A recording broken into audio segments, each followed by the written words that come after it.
that have become disfavored, they would be able to condense the research information into a couple of sentences. So they were an excellent source of, but that was on the retail side.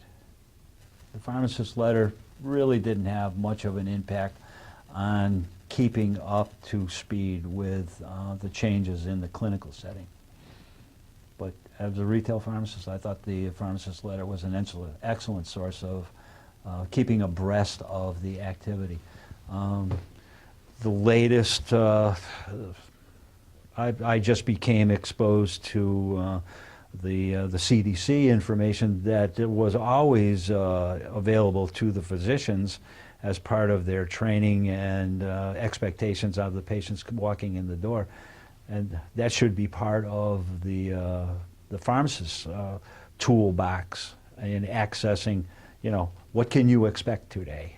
You know, and what are the doctors treating this situation with?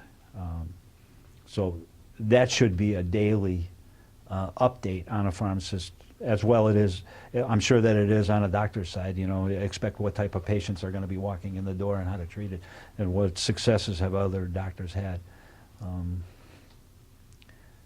That's one of the things that, you know, the technology side or the clinical side, but it all has to do with the patients. It all comes down to, you know, it's the big chains look at numbers. You know, you got to get so many prescriptions. We want you to fill so many prescriptions today, and that means that, you know, you have to get so many hundred people in the door and out the door.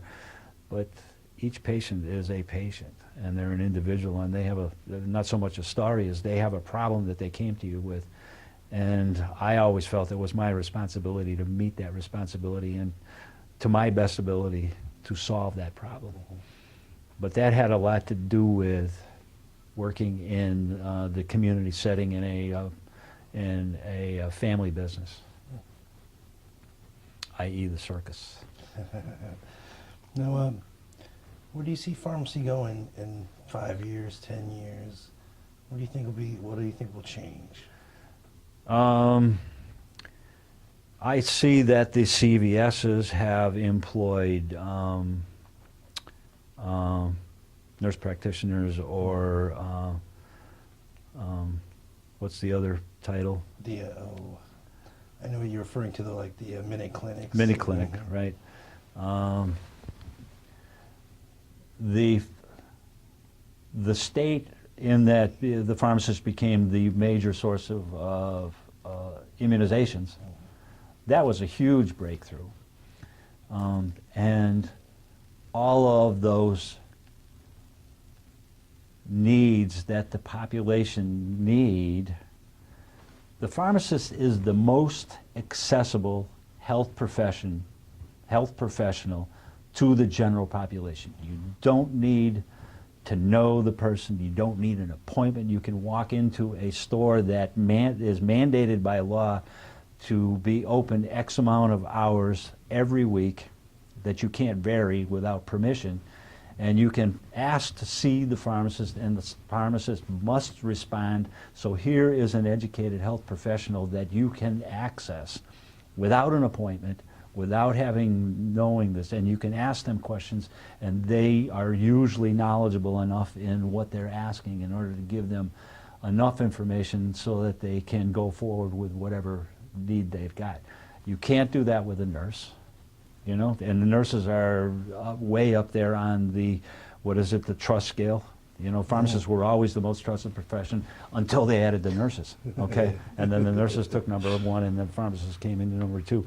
But you can't get an appointment with a nurse. Nurses don't have a shingle out on the street that you can, oh, there's a nurse that I can, I'm going to go talk to a doctor. No.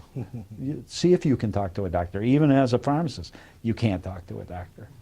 So even as a patient, if you want to, well, we'll make an appointment, and when I want to see the doctor today, no, it's going to be in a couple of weeks, if you're lucky, anyway.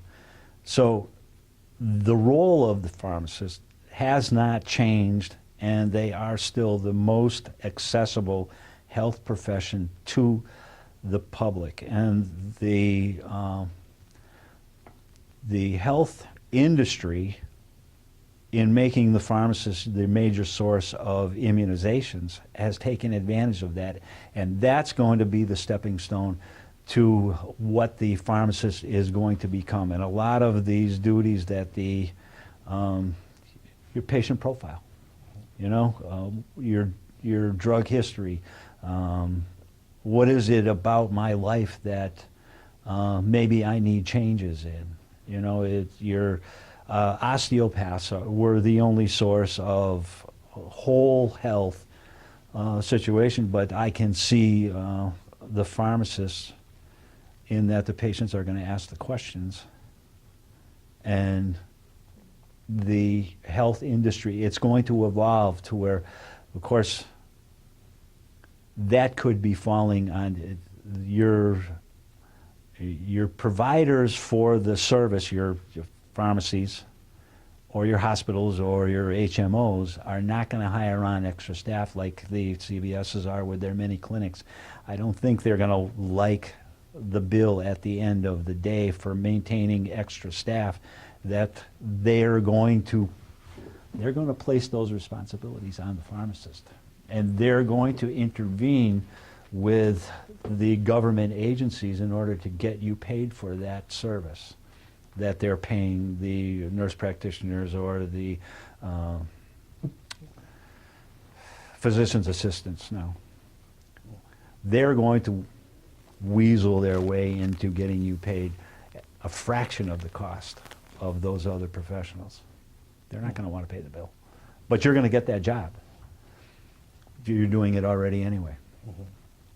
So to kind of wrap things up here, what kind of advice would you give for students to prepare them for those kind of changes? Oh.